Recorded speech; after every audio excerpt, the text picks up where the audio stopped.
Kita lanjutkan untuk part 2. Selanjutnya, perkembangan psikososial. Perkembangan psikososial, tokoh yang terkenal adalah Erik Erikson, menjelaskan bahwa anak usia prasekolah berada pada fase perkembangan psikososial membangun rasa inisiatif versus rasa bersalah.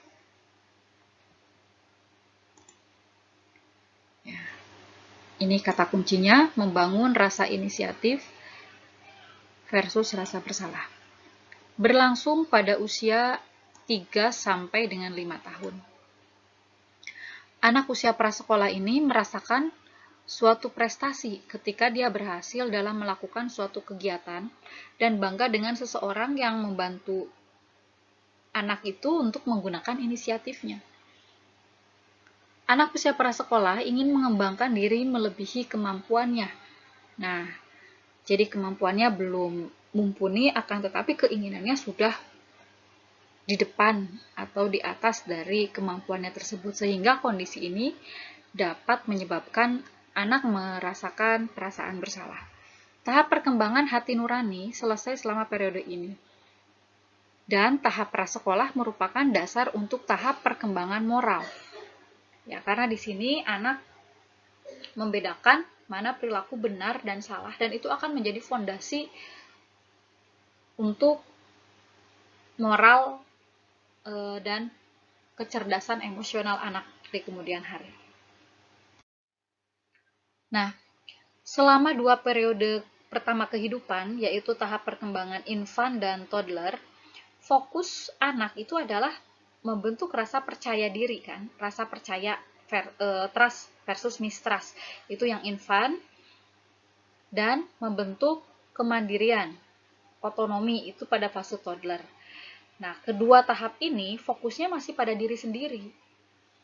Jika berhasil menyelesaikan 2 tahap tersebut, anak memiliki perasaan bahwa dunia itu dapat dipercaya dan bahwa anak dapat bertindak secara mandiri. Memang tahap perkembangan ini jika tidak selesai pada tahap perkembangan sebelumnya, maka ini akan terjadi delay, perlambatan pada tahap perkembangan seharusnya. Oleh karena itu kita harus pastikan bahwa pada setiap tahap perkembangan individu itu berhasil mencapai tugas perkembangannya. Itu dikatakan sehat jiwa, ya. Nah, setelah 2 periode itu terlampaui, pada tahap yang ketiga ini atau pada tahap prasekolah, penting bagi anak untuk belajar bahwa mereka dapat mengerahkan kekuatan atas diri sendiri dan mengeksplorasi kemampuan mereka sendiri. Ya, setelah memiliki rasa percaya terhadap eksternal, kemudian sudah bisa mandiri otonomi, maka sekarang saatnya untuk mengembangkan inisiatifnya. Anak prasekolah perlu mulai menegaskan kontrol dan kekuasaan atas lingkungan dengan mengambil inisiatif, dengan merencanakan kegiatan, menyelesaikan tugas, dan menghadapi tantangan. Oleh karena itu, selama tahap ini, orang tua ataupun pengasuh harus mendorong anak untuk bereksplorasi dan membantu anak membuat pilihan yang tepat. Nah, sulitnya kita bayangkan anak usia 3-5 tahun, ini bisa jadi stigma yang ada di otak kita semua bahwa ini adalah fase sulit dalam tanda kutip, artinya kurang menyenangkan. Anaknya itu karena karakteristiknya itu suka bereksplorasi, maka kadang-kadang orang tua ataupun pengasuh merasa direpotkan oleh sifat atau karakter anak bereksplorasi.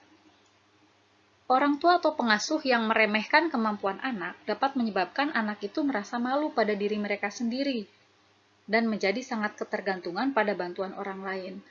Nah, kemampuan sekecil apapun yang anak bisa lakukan, inisiatif apapun, sesederhana apapun, ini harus mendapatkan reward atau pujian.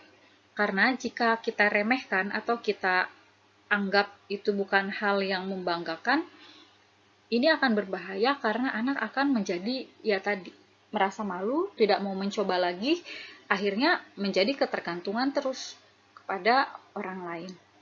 Pada tahap ini seringkali membuat orang tua merasa gagal, yang tadi saya sampaikan, karena anak itu mulai melakukan kontrol lebih besar atas hal-hal yang berdampak pada kehidupan mereka.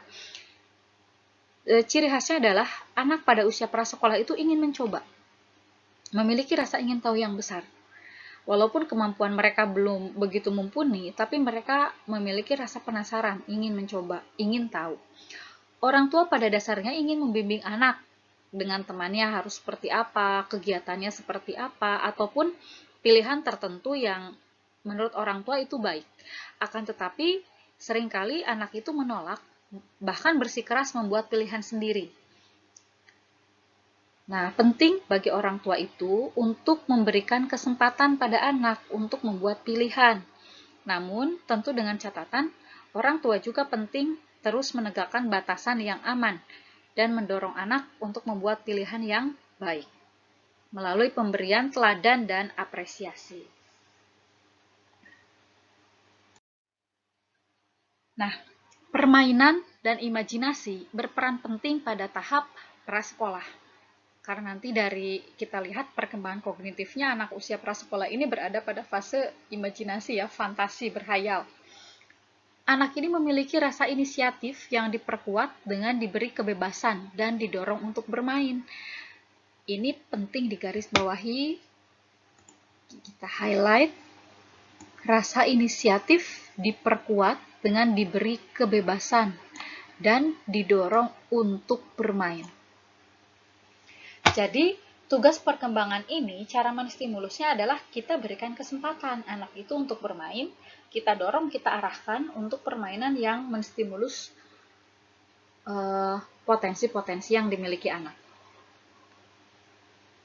Anak yang gagal mengembangkan rasa inisiatif pada tahap ini akan merasa takut mencoba hal yang baru. Tadi saya sudah sampaikan, ketika anak itu merasa tidak memiliki kemampuan, diremehkan, maka anak akan takut untuk mencoba hal baru. Sebaliknya, anak yang sukses mencapai tahap inisiatif akan memahami bahwa kesalahan itu adalah sesuatu hal yang tidak dapat dihindari dalam kehidupan, dianggap wajar, dan anak akan memahami bahwa kesalahan terjadi dan mereka hanya perlu mencoba lagi untuk memperbaiki diri, untuk berhasil melakukan tantangan tersebut. Nah, sebaliknya, anak yang tidak berhasil mencapai tahap inisiatif akan menafsirkan kesalahan itu sebagai tanda kegagalan pribadi dan mungkin dia biarkan saja dengan perasaan tersebut dan meyakini bahwa dirinya sangat buruk atau jelek. Kemudian, apa tugas orang tua? Yang pertama, orang tua harus memahami bahwa anak usia prasekolah belajar mengendalikan diri melalui interaksi dengan orang lain, sehingga orang tua harus mulai memberikan kesempatan anak agar berinteraksi dengan orang lain. Tidak hanya dengan anggota keluarga yang memang anak sudah trust, sudah begitu mengenal, ini kita harus mulai bawa anak berinteraksi dengan lingkungan eksternal selain keluarga. Kemudian memberikan informasi pendidikan seks yang sesuai dengan tingkat pemahaman anak. Karena pada fase ini nanti kita akan bahas pada perkembangan moral, fase anak usia prasekolah ini merupakan dasar atau fondasi untuk menentukan pemahaman dia terhadap hal yang benar dan yang salah. Nah, kemudian membacakan buku cerita untuk anak untuk menstimulasi fantasinya, imajinasinya, karena fantasi dan imajinasi tersebut akan membantu anak untuk berperilaku yang inisiatif.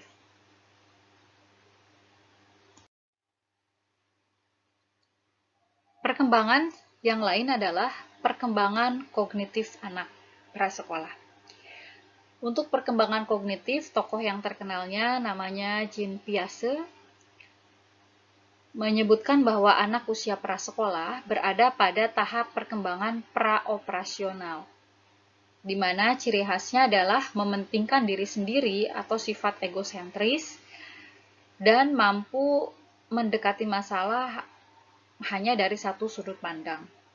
Ya, karena masih egosentris tadi. Mulai memahami konsep perhitungan dan permainan fantasi atau hayalan. Anak prasekolah percaya bahwa pikirannya sangat kuat fantasi yang dialami melalui pemikiran magis, melihat dari role model, bisa jadi apapun yang dia lihat termasuk tayangan televisi, memungkinkan anak membuat ruang di dunianya yang nyata. Sering memiliki teman hayalan berfungsi sebagai cara yang kreatif untuk mencontoh berbagai kegiatan dan perilaku serta praktik keterampilan berbicara. Nah, ini terlihat sekali, misalkan zaman sekarang anak-anak usia prasekolah suka nonton film Upin Ipin. Nah, biasanya dari cara berbicaranya, anak itu akan mencontoh dan akan berimajinasi, berhayal seolah-olah dia tokoh Ipin atau Upin tersebut. Mudah beralih antara fantasi dan kenyataan sepanjang hari. Jadi ini cukup baur ya dalam kesehariannya. Anak ini berfantasi, asik dengan hayalannya, imajinasinya, tapi juga kembali lagi ke realita kehidupan yang nyata. Anak usia prasekolah ini sudah dapat menghitung 10 atau lebih objek. Ya, sudah bisa berhitung di atas 10. Kemudian menyebutkan paling tidak 4 warna, minimal ini, sudah memahami konsep waktu, walaupun belum semuanya bisa membaca jam, tapi sudah mengetahui ini pagi, siang, sore, malam, dan mengetahui hal-hal yang digunakan dalam kehidupan sehari-hari, misalkan perkakas yang biasa digunakan di rumah, alat makan, alat mandi, dan lain-lain. Kemudian menghubungkan sifat-sifat, membedakan orang hidup itu makhluk hidup bagaimana, ciri-ciri makhluk hidup, sementara kalau benda mati seperti apa, dan perluasan kosakata.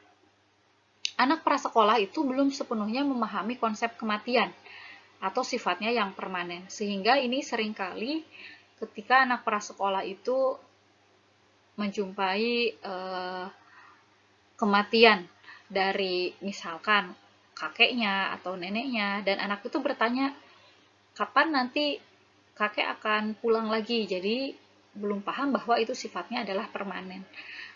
Kemudian sangat penting memilih kegiatan untuk mengembangkan potensi anak prasekolah, karena cara belajar terbaik anak prasekolah adalah dengan permainan.